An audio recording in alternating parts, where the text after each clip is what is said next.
So hello everyone, welcome once again on SP Baba. आज जो हमारा मास्टर ग्रामर 120 रूल्स का सीरीज है उसका डे 7 है, यानी एपिसोड 7 है। और आज हम लोग रूल नंबर 31 से लेकर 35 तक करेंगे। इससे पहले हम लोगों ने रूल नंबर 1 से लेकर के रूल नंबर 30 तक कंप्लीट कर लिया है। आपने नहीं देखा है तो आप चाहिए और आपको हर एक रूल मिल जाएगा वहाँ पे। और पाँच रूल, 5 रूल एक वीडियो, 5 रूल एक वीडियो, ऐसा करके मैंने आपको प्रोवाइड किया है ताकि ज़्यादा बर्डन भी ना हो और आप आराम से कर लें। बिलीव मी, ये जो सीरीज है कॉन्सेप्ट को इतने अच्छे से एग्जांपल्स के साथ समझाया गया है कि आपके दिमाग में सीधे जाके बैठ जाता है। और जिस तरीके से मैं रिपीट कर रहा हूँ उस तरीके से आपको भी रिपीट करना है और क्वेश्चंस भी लगाने हैं। उससे हर चीज़ मैं बात करूँगा, लेकिन फ़िलहाल अब मैं रूल नंबर 31 पे आता हूँ। तो रूल नंबर 31 कहता क्या है? Neither nor, okay, neither nor दोनों के लिए वर्ब जो है वो सिंगुलर आता है। बहुत अच्छी बात है। ज़रा इसका स्ट्रक्चर देख लें। नाइदर के साथ नाउन, ठीक है, या फिर अगर नॉर रहेगा, अच्छा नाइदर नॉर अलग अलग रहेगा, ठीक है ना। तो नाइदर के साथ भी नाउन और उसके बाद आपका वर्ब जो है वो सिंगुलर आएगा, ठीक है। ये चीज़ हमेशा याद रखना है कि ये जो वर्ब आएगा वो हमेशा सिंगुलर आएगा, या तो नाइदर रहे या नॉर रहे। अच्छा देखते हैं इसको। Neither Ram and nor Shyam are coming, ठीक है। अब देखिए कि ये सीरीज क्यों इतना इंपॉर्टेंट है। मैं बार बार उस चीज़ को दिखाता हूँ भी हूँ कि ताकि आप समझ सको। अब ये वाला सेंटेंस मैंने पहले गलत वाला पढ़ा कि neither Ram nor Shyam are coming. अब इस चीज़ को आप देखोगे, ठीक है, 2 आदमी के बारे में बोला है तो प्लूरल वर्ब होगा, क्योंकि 2 आदमी है भाई, एक राम है एक श्याम है। पर जिसने कॉन्सेप्ट पढ़ा है वो क्या लगाएगा? वो लगाएगा neither Ram NOR Shyam is coming, क्योंकि उसने पढ़ा है नाइदर के साथ क्या लगता है? नाइदर के साथ वर्ब सिंगुलर लगता है। नाइदर आ गया, नाइदर के साथ हमारा जो वर्ब आएगा वो हमारा सिंगुलर आएगा। आई होप यहाँ तक आपका क्लियर हो गया। नेक्स्ट चलते हैं। नेक्स्ट क्या बोल रहा है? Neither the body, sorry, neither the boy nor the girl is interested in the game. बिल्कुल सही है, क्योंकि बॉय और गर्ल ये दो चीज़ों को देख के हम आर नहीं करेंगे। नाइदर द बॉय और not the girl is interested in the game ये करेंगे, क्योंकि हमको पता है कि रूल नाइदर और नॉर के साथ वर्ब सिंगुलर आता है। ये नहीं करना है कि neither the boy not the girl are interested in the game. I hope आज का जो वीडियो है उसका रूल नंबर 1 यानी अपना रूल नंबर 31 आपको क्लियर हो गया होगा और बहुत अच्छे तरीके से हो गया होगा। अब चलते हैं आज का रूल नंबर 32 जो है ये क्या बोलता है कि आइदर और में वर्ब सब्जेक्ट के अनुसार होता है। नाइदर नॉर में आपको सब्जेक्ट के अनुसार नहीं देखना है, आपका एनी हाउ वर्ब सिंगुलर रहेगा, बट आइदर और में जो है वर्ब आपका सब्जेक्ट के अनुसार होगा। तो इसके स्ट्रक्चर को भी समझ जाते हैं। आइदर हो गया, नाउन, उसके बाद नाउन हो गया, और वर्ब जो है वो हम सब्जेक्ट के अनुसार करेंगे, ठीक है। वर्ब हमेशा सब्जेक्ट के अनुसार होता है। ये चीज़ क्लियर हो गया आपका? ओके। अच्छा ये देखते हैं चीज़ों को। तो एग्जाम्पल लेते हैं। आइदर यू और आई आर राइट। नहीं, वैसे आई के साथ ये वाला जो है ये तो हर कोई समझ जाएगा कि आई के साथ एम लगेगा, तो ये तो ऐसे ही गलत कर देगा। आइदर यू और आई एम राइट, ये वाला सही होगा, ठीक है। अच्छा ये वाला देखते हैं। दूसरा एग्जाम्पल क्या बोल रहा है? आइदर द बॉयज़ और द बॉय आर रॉन्ग। अब यहाँ पे बॉयज़ दिखा, इसको देख के आपने क्या कर दिया? इसको आपने क्या कर दिया? जैसे इसको देखा आपने कर दिया आर। नहीं, ये आपका गलत हो जाएगा। क्या करना है? वर्ब मैंने बोला सब्जेक्ट के अनुसार बदलता है, तो यहाँ पे जो सब्जेक्ट है वो तो सिंगुलर है, ठीक है। आपने अगर इससे पहले आइदर और में और भी मैंने रूल नंबर 1 से 30 तक आपको बेहतरीन तरीके से करवाया है। आप अगर नहीं देखें इस वीडियो को तो आप हमारे पिछले जो 6 वीडियो है उसको देखिए, और वो हर एक वीडियो को एक बार वीडियो देखने से नहीं होगा, आप 3-4 बार देख लीजिए ना, 5 बार देख लीजिए ना। 10-12 मिनट का वीडियो है। बिलीव मी, अगर ये सारा दिमाग में चला गया तो ग्रामर सेक्शन आपका 32% पूछा जाता है ग्रामर सेक्शन से, और 32% आपका गलत नहीं होगा, ठीक है। तो क्या मैं बता रहा था आपको कि आइदर द बॉयज़ और द बॉय इज कमिंग, तो ये बॉय देखना है, और हमें पता है, हमने रूल पढ़ा है कि आइदर और के बाद जो वर्ब होगा ये सिंगुलर होगा। ये दोगेश भाई का भूकने का आवाज़ भी शायद इस वीडियो में आता होगा। सॉरी भाई, मैं कुछ नहीं कर सकता हूँ, ठीक है। तो अब देखिए उसके बाद क्या है, ये चीज़ समझ में आ गया। मैंने एक चीज़ मैं आपको बता देता हूँ, इससे पहले रूल नंबर 1 to 30 मैंने करवाया, ठीक है, और हर एक चीज़ करवाया। अच्छा, रूल हम लोग कर रहे हैं, साथ में एग्जांपल्स भी कर रहे हैं, बट बिलीव मी कि अगर हम क्वेश्चंस नहीं करेंगे तो फिर प्रॉब्लम आएगा, बिल्कुल आएगा प्रॉब्लम।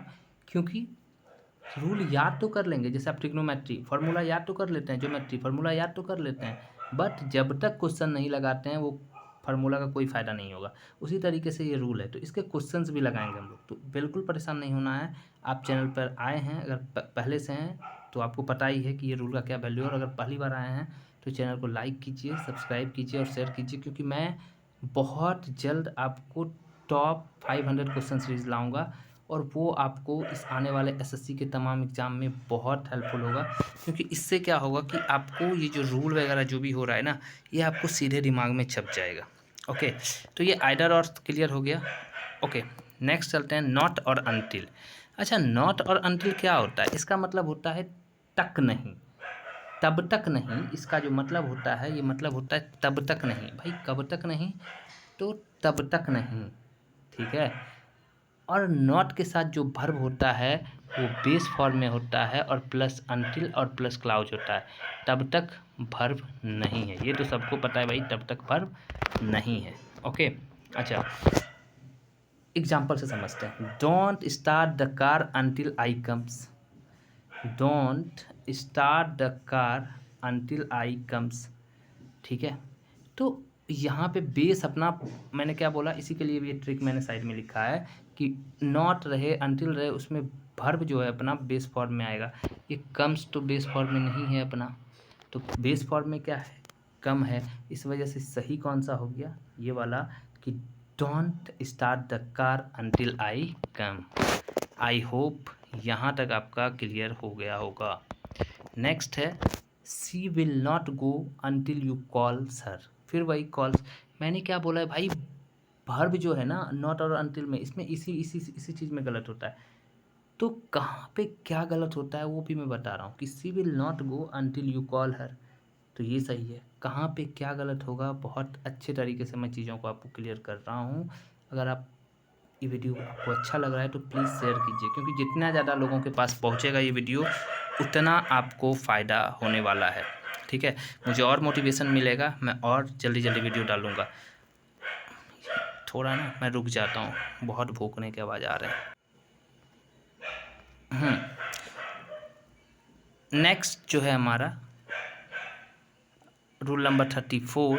तो रूल नंबर 34 क्या कहता है कि सो दैट का मतलब इतना की होता है। सो दैट का मतलब इतना की होता है, और सो के बाद हम लोग एडजेक्टिव और एडवर्ब लगाते हैं, उसके बाद दैट लगाते हैं, उसके बाद क्लाउज लगाते हैं। अब आपको पार्ट्स ऑफ स्पीच वगैरह ये सब पता होगा, और अगर नहीं पता है तो बाद में उस चीज़ों पे बात करेंगे। फिलहाल रूल 120 का है। तो इसका जो मतलब होता है ना, ये रिजल्ट को बताता है और फैक्ट को बताता है। आप लोग भी हिंदी में ही बोलते होंगे तो लास्ट में बोलते होंगे सो दैट मैंने वो कर लिया, सो दैट मैंने ये खा लिया, सो दैट मैं ये ऐसे आ गया। तो वो इफ़ेक्ट बताता है, रिजल्ट बताता है कि आपने फाइनली क्या किया। तो पहले हम लोग जैसा कि करते आए हैं, पहले रॉन्ग वाला एग्जाम्पल देखेंगे, फिर राइट वाला देखेंगे। क्या है, ही is so weak that he can't walk, ठीक है। मैंने क्या बोला है भैया कि आपका जो, आपको क्या लगाना है, क्लाउज, ये सो प्लस एडजेक्टिव प्लस उसके या फिर adjective adverb plus that plus clause, तो ये इफेक्ट बताता है। ये वाला कांट जो है वो गलत होगा, सही क्या होगा, he is so weak that he can not walk. Okay, next क्या है, it was so hot that we can not sleep. तो it was so hot that we could not sleep. I hope rule number 34 भी आपको clear हो गया होगा। और आज का जो लास्ट रूल है उसको देखते हैं, ठीक है। तो टू और टू, अच्छा ये दो वर्ड है ना, ये बहुत लोगों को इरिटेटिंग लगता है, क्योंकि इस दोनों का मीनिंग समझ में नहीं आता यार, क्या है ये। तो टू और टू का मतलब होता है बहुत की, ठीक है। तो ट्रिक से कैसे इसको याद करेंगे, टू के साथ हम लोग वही एडजेक्टिव एडवर्ब यूज करेंगे, कनेक्ट कर सकते हैं आप इससे, और उसके बाद टू लगाते हैं और हाँ इसमें वर्ब का बेस फॉर्म लगाते हैं और इसका जो है एबिलिटी या पॉसिबिलिटी बताता है। ठीक है, अच्छा तो एग्जाम्पल देखते हैं पहले हम लोग। हाँ, एग्जाम्पल्स क्या बोल रहा है,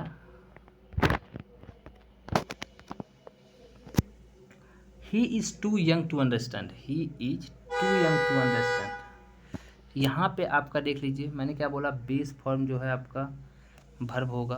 ठीक है, बेस वर्ब जो होगा वो बेस फॉर्म में होगा। यहाँ पे क्या है, अंडरस्टैंड्स है, तो वो तो ऐसे ही रॉन्ग हो गया। आपको करना क्या है, he is too young to understand. अगर टू वगैरह सब आता है तो आपका वर्ब जो है, ये वर्ब जो है आपका अंडरस्टैंड जो वर्ब है ये आपका बेस फॉर्म में आएगा।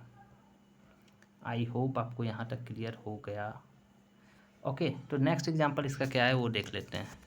नेक्स्ट एग्जाम्पल है, the box is too heavy to lift, the box is too heavy to lift. वापस से देखें, यहाँ पे बेस फॉर्म में हमारा वर्ब नहीं है तो हमको बेस फॉर्म में करना होगा, तो मैंने कर लिया लिफ्ट। तो ये थे रूल नंबर 31 से 35 तक। सो फाइनली हमने रूल नंबर 1 to 35 तक कर लिया और आपने हमारे जो पिछले 6 वीडियो हैं उसमें बहुत सारा प्यार भी दिखाया, बहुत शेयर भी किया, बहुत अच्छे अच्छे कमेंट भी आए और वो कमेंट मुझे सच में ऑनेस्टली बता रहा हूँ कि वो बहुत ज़्यादा मोटिवेट करता है ये सारा कमेंट्स हमको। ओके, अच्छा एक चीज़ और मैं आपको बता दूं कि मैं जो सोच रहा हूँ ना, मैं एक और सीरीज़ सोच रहा हूँ, वो है मैथ्स का सीरीज। जैसे कि ये रूल 120 बहुत ज़्यादा इंपॉर्टेंट है, उसी तरीके से मैं सोच रहा हूँ कि ट्रिग्नोमेट्री के, ज्योमेट्री के, पहले मैं एडवांस, फिर मेंसुरेशन वगैरह हो गया, ठीक है, अलजेब्रा हो गया, इसके मैं आपको, आपने रट्टा होगा, रट्टा मारा होगा आपने सारा फार्मूला को, पर मैं जो सीरीज लाऊंगा ना, एक वीडियो ट्रिग्नोमेट्री सारा ख़त्म और ऐसे पढ़ाऊंगा कि सारा फार्मूला आपके दिमाग में जाएगा। ज्योमेट्री एक वीडियो में ख़त्म, ज्योमेट्री सबसे बड़ा वाला वीडियो होगा बट आप बोलोगे तो मैं ट्रिग्नोमेट्री से स्टार्ट करूंगा, मेरे माइंड में चल रहा है, और एक वीडियो में आपको फार्मूला आपके दिमाग में होगा, जैसे कि ये 120 रूल आपके दिमाग में बिल्कुल जा रहा है। तो अगर आपको ये सीरीज चाहिए तो आप कमेंट सेक्शन में बता सकते हैं, वो सीरीज भी मैं जल्दी लाऊंगा। वैसे आपको पता ही चल गया होगा कि SSC CGL का जो एग्ज़ाम डेट होना है इस बार, वो लगभग आपका 21 सितंबर या फिर 23 सितंबर, ये डेट आपका हो सकता है, एक्सपेक्टेड है। ऑफिशियल वैसे नहीं है बट आपको पता है कि एक्सपेक्टेड जो होता है वही लगभग होता है। तो ये चीज़ें थी और इस वीडियो में लास्ट में मैंने आप लोगों के लिए कुछ लिखा है कि सबसे पहले रूल्स को याद मत करो, समझो और एग्जाम्पल से प्रैक्टिस करो। रोज़ थोड़ा थोड़ा प्रैक्टिस करोगे तो ग्रामर मजबूत होगा। प्रीवियस ईयर क्वेश्चन जरूर सॉल्व करना है, ये आप लोगों को भी पता है। Practice plus revision equal to selection. अच्छा, जो एक लाइन है कि discipline is doing what need to be done even when you don't feel like doing it, मतलब आपको अगर नहीं भी करने का मन है तो आपको करना चाहिए, इसी का तो मतलब डिसिप्लिन है। एंड लास्ट में, believe in your self, you can do it, learn daily, improve daily, practice daily and succeed daily. Thank you for watching. Jai Hind.